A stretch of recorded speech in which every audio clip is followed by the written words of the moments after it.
Hello friends. पिछले episode में हमने देखा होंगजो को संदूक के अंदर मिलती है एक किताब जिसमें 1000 जादुई अक्षर लिखे हुए हैं। ये किताब जोसन डायनेस्टी की एक तांत्रिक एंगचो ने लिखी है। जितना भी उसे अपने पूरी लाइफ में ज्ञान मिला है उसने उसी बेस पर ये जादू की किताब लिखी होती है।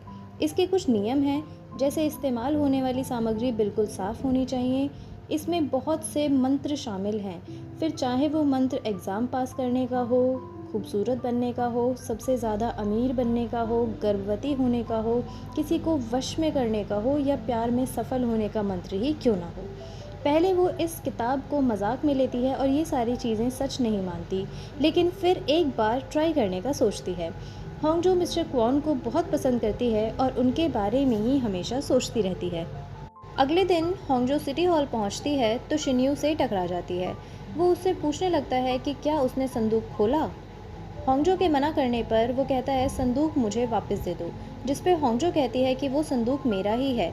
शिन्यू चौंक जाता है और कहता है संदूक खोला तो बताया क्यों नहीं। होंगजो कहती है मैंने नहीं खोला, वो अपने आप खुल गया और उसमें नकली सी एक किताब है, उसके बारे में वो उसे बताने लगती है। होंगजो के लिए शायद वो एक मामूली जादुई किताब हो सकती थी, लेकिन शिन्यू के लिए उसकी बीमारी का इलाज भी बन सकती थी। तभी वहाँ मिस्टर क्वॉन आते हैं और पूछते हैं कि क्या तुम दोनों एक दूसरे को पहले से जानते हो। तब होंगजो बताती है कि मंदिर तोड़ने के केस में वो मिस्टर शिन्यू से मिली होती है। तभी मिस्टर क्वॉन होंगजो के माथे पे लगी चोट के बारे में पूछने लगते हैं। होंगजो ये बात सुन के शर्माने लगती है। तभी उसे अचानक पता चलता है कि शिन्यू ने as a lawyer city hall को ज्वाइन कर लिया है। ऑफिस में हम देखते हैं मिस्टर क्वॉन ने एक कम्युनिटी पोस्ट में होंगजो की तारीफ़ की है। होंगजो का तो खुशी का ठिकाना नहीं होता और वो इससे इतना खुश होती है कि खुशी से लाल हो जाती है, इतना कि उसकी ऑफिस की फ्रेंड्स भी उससे अब जलने लगती हैं।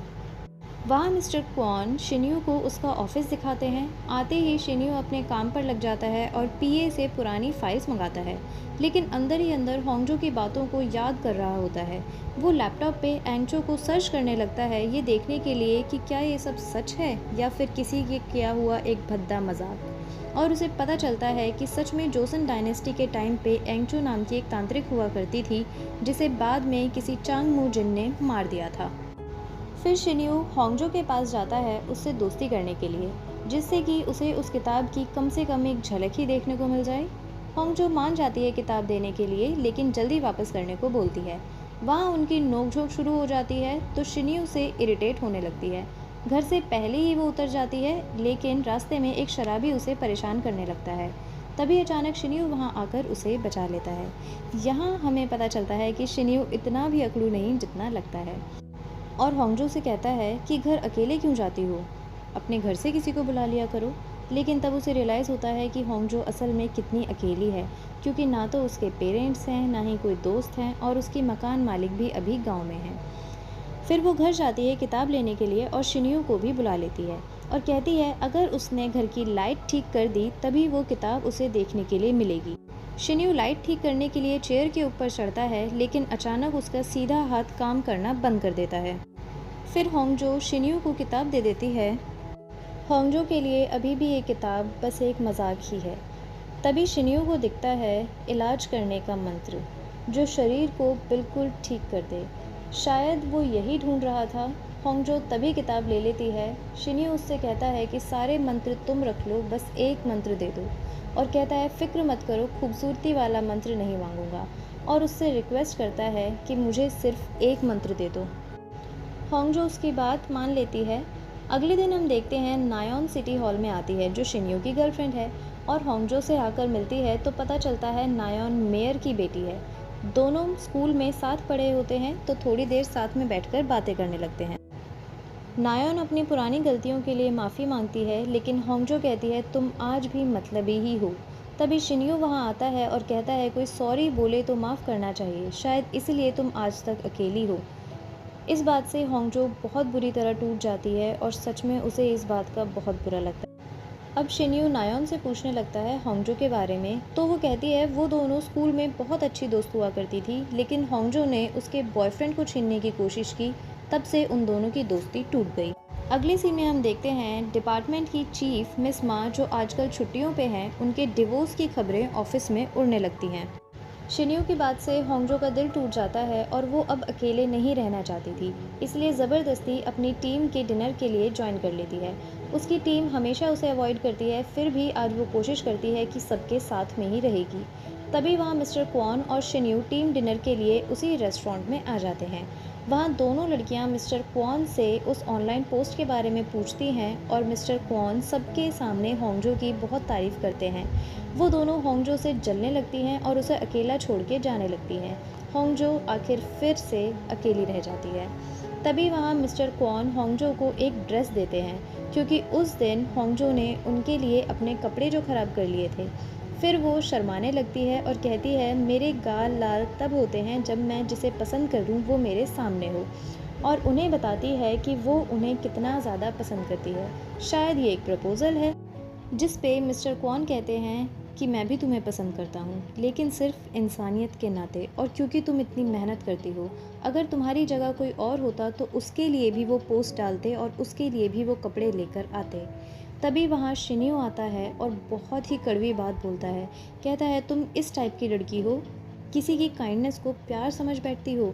होंगजो बोलती है कि हाँ मैं ऐसी ही हूँ और बहुत बहुत दुखी हो जाती है। शिन्यू के इस बिहेवियर से होंगजो बहुत ज़्यादा हर्ट हो जाती है और सोचने लगती है कि क्या मैं सच में इतनी बुरी हूँ। नेक्स्ट मॉर्निंग शिन्यू ऑफिस पहुंचता है, लेकिन मन ही मन होंगजो की बातें याद कर रहा होता है। तभी उसका सेक्रेटरी वहां एक राज की बात लेके आता है। होंगजो अपने फूल वाले प्रोजेक्ट को देखने जाती है और फिर वापस ऑफिस आ जाती है। ऑफिस आके वो देखती है कि आज लोग उसे अजीब तरह से देख रहे हैं और उसके बारे में बातें कर रहे होते हैं, क्योंकि किसी ने उसके प्रपोज़ल का वीडियो जो उसने मिस्टर क्वॉन को प्रपोज़ किया था, किसी ने ग्रुप पे अपलोड कर दिया होता है। उसे लगा ये शिन्यू का काम होगा, लेकिन वो इनकार कर देता है और प्रूफ भी देता है कि जिस एंगल से वीडियो रिकॉर्ड हुई है वहाँ शिन्यू था ही नहीं। वो ऑफिस से गुस्से में बाहर आ जाती है। वहाँ होंगजो मिस्टर क्वॉन को कॉल कर रही होती है, लेकिन वो रिसीव ही नहीं करते। फिर वो घर वापस आती है तो देखती है उसकी मकान मालिक जो इस समय गांव में हैं, उन्होंने अपनी फार्मिंग से कुछ ऑर्गेनिक सामान उसके लिए भेजा होता है। वो सामान निकाल कर देख रही होती है, तभी उसे दिखता है गोट मिल्क, जो कि शायद मेन इंग्रेडिएंट होता है प्यार वाले मंत्र का। और होंगजो पारंपरिक कपड़े पहनकर सारी सामग्री इकट्ठा कर लेती है और मंत्र पढ़ना शुरू कर देती है।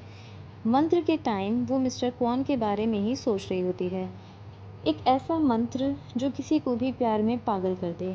अब वो मंत्र पढ़ना शुरू करती है। बुक के हिसाब से मंत्र को पढ़ने से पहले तन और मन को शुद्ध करना होता है, फिर रात में जब चांद आसमान में हो और शांति हो, तभी इस मंत्र को पढ़ना होता है। किताब में लिखे तरीके के अनुसार वो विधि को आगे बढ़ाती है और मंत्र पढ़ने के बाद उस कागज़ को किताब से हटा देती है। वहाँ हम देखते हैं शिन्यू की हालत फिर से खराब होने लगती है। होंगजो पन्ने को जलाकर मिश्रण में मिलाने लगती है। शिन्यू की हालत बहुत बिगड़ जाती है और फिर से वो लाल हाथ का साया उसे कंट्रोल करने लगता है और हालत तो पहले से भी बदतर होने लगती है। उधर हम देखते हैं होंगजो ने उस मिश्रण को छानकर एक प्यार वाला पानी तैयार कर लिया है। उस पानी को जिसे भी पिलाया जाएगा वो आपके प्यार में पागल हो जाएगा। आज के लिए बस इतना ही। क्या लगता है ये प्यार वाला मंत्र काम करेगा? और क्या शिन्यू की तबीयत पहले से ठीक हो पाएगी? क्या ये श्राप का साया कभी उस पे से हटेगा? क्या मिस्टर क्वॉन होंगजो को पसंद करेंगे या सिर्फ उसका मजाक ही बनता रहेगा? जानने के लिए देखिए नेक्स्ट पार्ट। बाय। पसंद आए तो लाइक और सब्सक्राइब कर देना।